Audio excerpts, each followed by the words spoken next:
Hello नमस्कार दोस्तों, आप सभी का हमारे चैनल पर बहुत बहुत स्वागत है। और आप मेरे साथ पढ़ रहे थे भारतीय कृषि के अंतर्गत ये हमारी चौथी वीडियो है। और जो आज की वीडियो है इसके अंतर्गत हम पढ़ेंगे भारत में दलहनी फसलें।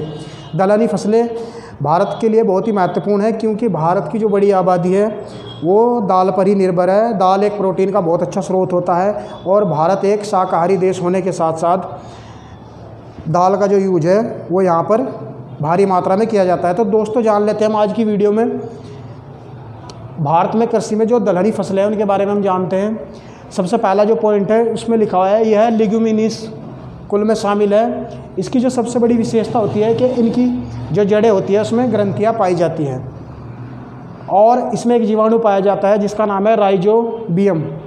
राइजोबियम एक जीवाणु होता है जो वायुमंडल में स्थिर जो नाइट्रोजन है उसको मिट्टी में उसका स्थिरीकरण करता है और जो मिट्टी के अंदर नाइट्रेट में उसे बदल देता है नाइट्रोजन को। इससे क्या होता है, उसमें मिट्टी की उर्वरता बढ़ जाती है जिससे इसके अंदर यूरिया डालने की हमें ज़रूरत नहीं पड़ती।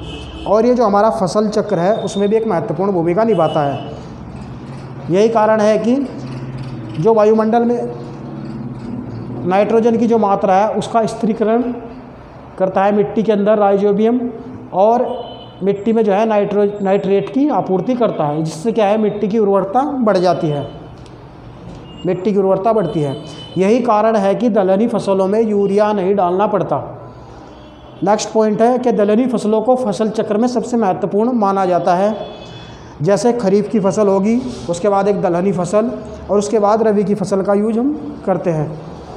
दोनों फसल चक्र में सबसे ज़्यादा महत्वपूर्ण है, क्योंकि इससे क्या होता है मिट्टी की जो उर्वरकता बढ़ती रहती है। प्रमुख दलहन फसलें कुछ इस प्रकार है, जैसे अरहर, चना, मटर, मंसूर जो है ये रबी की फसलें हैं। रबी की सोयाबीन, उड़द, मूंग, लोबिया आदि खरीफ की फसलें हैं। और सोयाबीन, उड़द और मूंग को जायद में भी बोया जाता है। इस प्रकार दालों की जो खेती है वो तीनों ऋतुओं में की जाती है। दालों की जो खेती है वो तीनों ऋतुओं में की जाती है। नेक्स्ट पॉइंट है कि दलहनी फसलों में सर्वाधिक जो है वो सोयाबीन का ही हिस्सा है, और सोयाबीन जो है वो मध्य प्रदेश जो है सोयाबीन में नंबर 1 है। सोयाबीन को भारत का सोया स्टेट भी बोलते हैं। नेक्स्ट जो है फसलवार उत्पादन में राज्यों का जो स्थान है वो देख लेते हैं हम। जैसे समग्र दाल में मध्य प्रदेश जो है प्रथम स्थान पर है। सोयाबीन उत्पादन में मध्य प्रदेश को सोया स्टेट भी कहते हैं भारत का। अगर विश्व की बात करें तो अमेरिका नंबर 1 पे है और ब्राज़ील नंबर 2 पे आता है सोयाबीन उत्पादन में। चना उत्पादन में भी मध्य प्रदेश, अरहर उत्पादन में जो है महाराष्ट्र और मंसूर उत्पादन में उत्तर प्रदेश का प्रथम स्थान है। दालों के उत्पादन व उपभोग में जो भारत है वो नंबर 1 पर है, क्योंकि उसके बावजूद भी इसका निर्यात करना पड़ता है भारत में, क्योंकि भारत की जो बहुत बड़ी जनसंख्या है वो शाकाहारी है और ये प्रोटीन का सबसे अच्छा स्रोत है।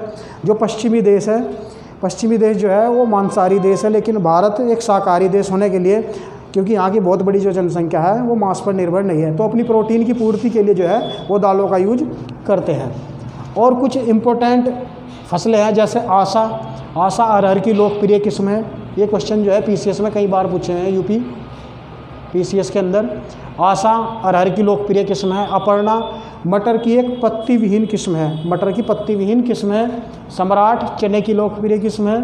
और गरिमा मसूर की एक महत्वपूर्ण फसल है। तो दोस्तों आज की जो वीडियो थी इसमें हमने दालों के ऊपर डिस्कशन किया, दलहन फसलों के, और जो नेक्स्ट वीडियो होगी उसमें हम तिलहन फसलों के बारे में चर्चा करेंगे। तो मिलते हैं जल्दी वीडियो में, जब तक आपका दिन शुभ हो। वीडियो देखने के लिए बहुत बहुत धन्यवाद। Thank you so much.